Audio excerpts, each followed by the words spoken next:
Welcome back. We were discussing the single-phase half-wave rectifier in the last few lectures, and we have taken various types of loads and the capacitor filter.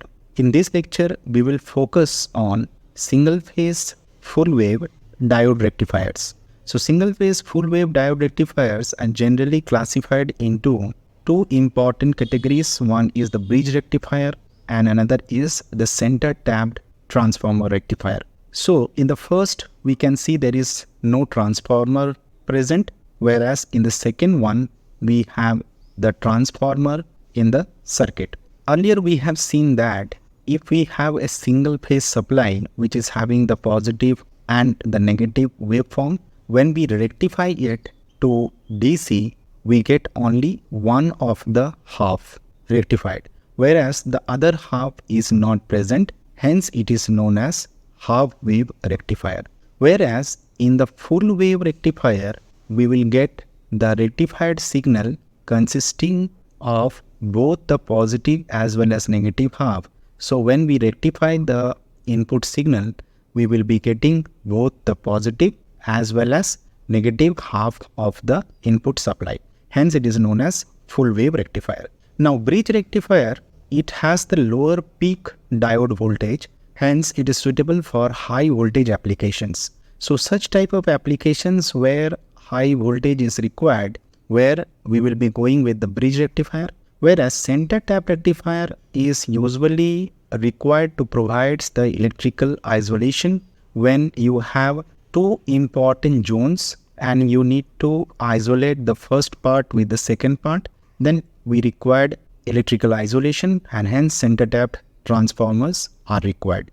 Here only one diode voltage drop will be there between the source and the load, and it is desirable for the low voltage high current applications. So when we have the high voltage applications, we can go with the bridge rectifier, whereas when we require low voltage applications, when we have the voltage to be low, then obviously the current will be high. In that case, we can go with center tap transformer rectifier. Now, if we discussed the full wave bridge rectifier, its circuit configuration, there are two important circuit configuration which are one and the same is possible. Now, here we can see that there are four diodes, D1, D2, D3 and D4. So there will be four diodes. If we remember, when we were discussing the half wave rectifier, it was having only one diode which is connected in the network. Now, in this case, we are having four diodes which are connected in the form of the bridge. Hence, it is known as bridge rectifier. So, the load is connected at the center. We can see this is the load where the output voltage and the output current will be measured. The other type of configuration is like this way. This both are one and the same. Only the representation is different, where the load is shown here, which is having the output voltage V0 and the current which is passing as I0. Now, these conducting diodes D1 and D2 will conduct together. So you can see that the diode pair D1 and D2 will conduct together, whereas D3 and D4 will conduct in the next half cycle when the supply will go negative. If we apply the Kirchhoff's voltage law in the circuit, then D1 and D3 cannot be on simultaneously. We cannot on this D1 and D3 simultaneously because one of the diode will be reverse biased and the other one will be forward biased. Similarly, we can say that the D2 and D4 will also not conduct simultaneously. If we talk about the load current which is present here in the load, this load can be in the form of a resistor or in the form of RL and so on. This load current can be either positive or zero. It cannot become negative. So if you see the load current will be continuous. It can be either positive or it can be zero. It will never go this way, the negative zone. So this negative part is not possible. So if we draw again back, this is the negative zone. The current will be present here only.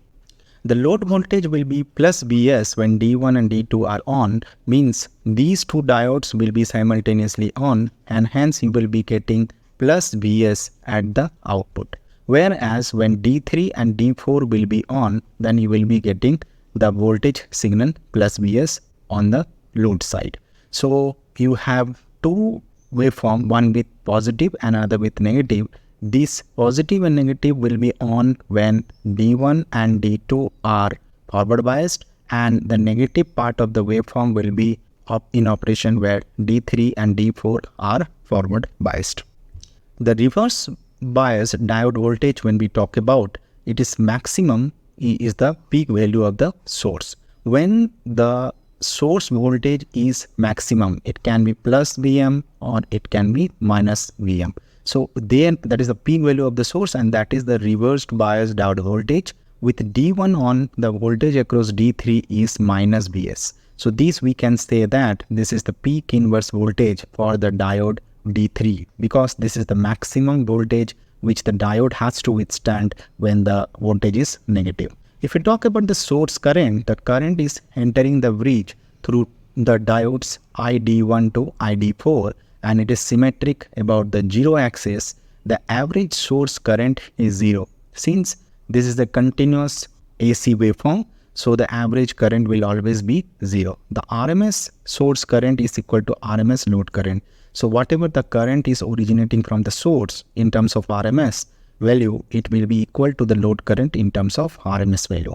Source current is equal to load current for half the period, and another half period the source current is negative of the load current for the other half. If we do the square of the load and the source current, both are equal, because this negative will become positive when we do the square. So RMS current are equal. So RMS current of the source and load are equal. If we talk about the output voltage frequency, and the fundamental frequency is 2 omega, where it is twice the AC input frequency. So whatever the output voltage we measure, its frequency will be 2 omega, twice the supply frequency.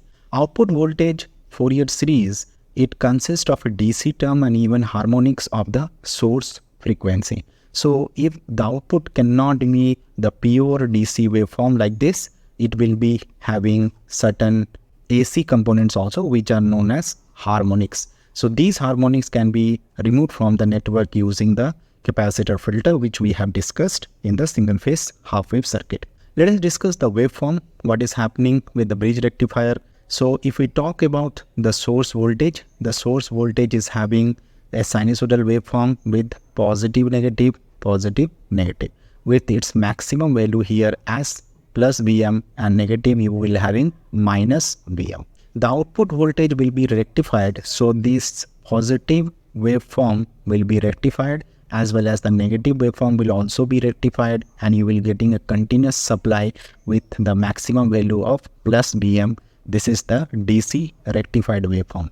If you talk about the diode D1 and D2, so diode D1 and D2 will be on first in the positive half cycle, and then it will be off. So in the negative half cycle. So in the negative half cycle, if you see, the maximum voltage that it has to withstand is equal to Vm. So this is the peak inverse voltage. Whereas for the D3, D4, if you see it, first it will be off and then it will be on in the negative half cycle. So here also the maximum peak inverse voltage that it has to withstand is Vm. When we talk about the current, what I was discussing is the current for both the positive and negative half, you will be getting either positive or 0, and it will be continuous. You cannot have the negative current. So current cannot go negative. If you talk about the diode current ID1, ID2, the diode current when it is on, you will be having, then it will be 0, then it will be on, and so on. Whereas for the diode D3, D4, first it will be off, so no current is there, and then it will be on. Similarly, the source current or the output current is a continuous process. So this is the source current and this is the source voltage. When we talk about the center tapped transformer rectifier, you can see here it will have two diodes, D1 and D2. In case of a bridge rectifier, we were having 4 diodes, but for center tapped transformer rectifier, you will have only 2 diodes, D1 and D2. There will be a transformer connected. This transformer is basically step down transformer with the sinusoidal AC input given on the primary side.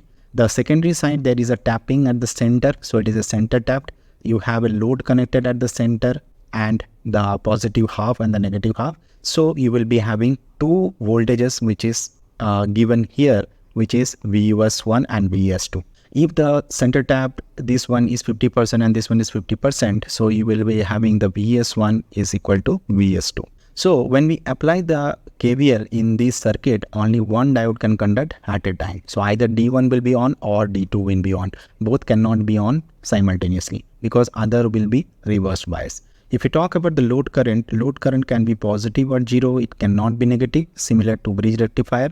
And the output voltage will be, when diode D1 will be conducting, it will be plus VS1, and when diode D2 will be conducting, it will be minus VS2.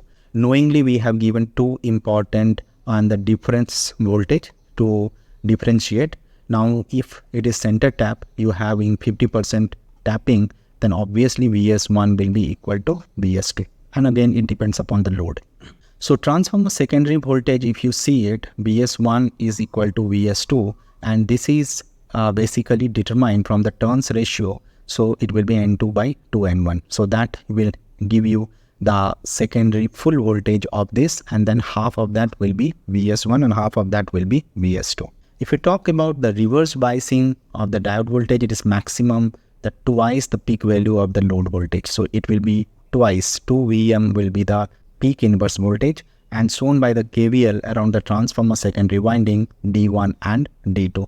So either D1 will be on or D2 will be on, one at a time, and the maximum peak inverse voltage that the diode has to withstand is basically 2 Vm. When we talk about the source current, the current in each half of the transformer secondary is reflected to the primary. So we have seen in the transformer action also, the transformer secondary, if is reflect to the primary, we can do it with respect to the turns ratio. So this half will be reflected. Average current again will be 0 because it is a AC cycle, and you know that for AC cycle the average will be 0.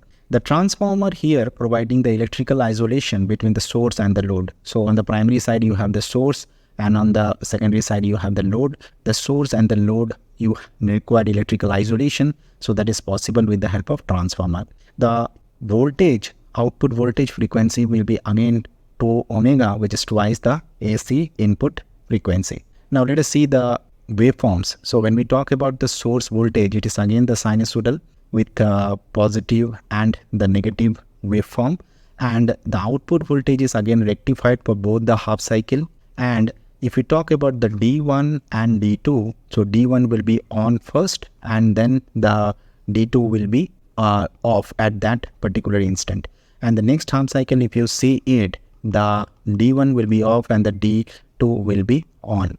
The output current will be rectified for both the cycle. It will be positive or 0, it cannot be negative. If we talk about the diode current ID1 and ID2, it will be depending upon when the diodes are on. So this part you have on and here you have off. Similarly, for diode D2, for the first you will have off and then you will have on. The source current will be continuous and it will be sinusoidal waveform. There can be different loads that you can connect it in the circuit. Let us first see the resistive load. So the voltage across the resistive load, you can write it as Vm sin omega t or minus Vm sin omega t, depending upon the omega t lying between 0 to pi, you have positive, and from pi to 2 pi, you have negative. The DC component of the output voltage is the average value, and the load current is simply the resistor voltage divided by the resistance. So if you see the resistor here, whatever the voltage you are getting, that is V0, and if you want to find the I0, that will be V0 by the total resistor value. Whereas the V0 is basically the average voltage. So average voltage V0 you can calculate as 1 by time period. So time period is pi because this is conducting from 0 to pi. The initial limit is 0 and the final limit is pi. And here the equation is Vm sin omega t. So we can take Vm sin omega t integration. That gives us 2 Vm by pi. Whereas the current, if you see it, it is nothing but V0 by R. So it will be 2 Vm by pi into R.